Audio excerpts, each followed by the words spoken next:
সম্মানিত দর্শক, এতেকাফ অবস্থায় মসজিদে থাকতে গেলে কতগুলো আদব রক্ষা করে থাকতে হবে, সেই আদবের দিকে আমাদেরকে খেয়াল রাখা লাগবে।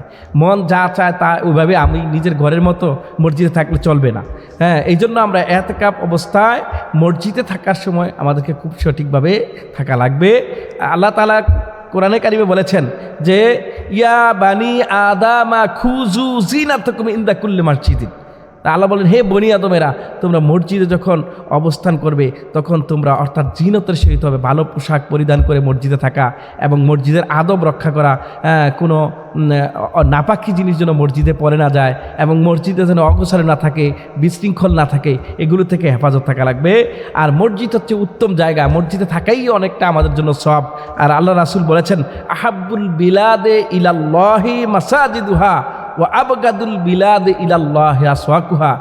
এই পৃথিবীর সর্বোচ্চ উত্তম জায়গা হলো মসজিদ, যেটা আল্লাহ বেশি পছন্দ করেন, আর সর্বনিকৃষ্ট জায়গা হলো বাজার। এই জন্য আমরা চেষ্টা করব মসজিদে অবস্থান করার জন্য।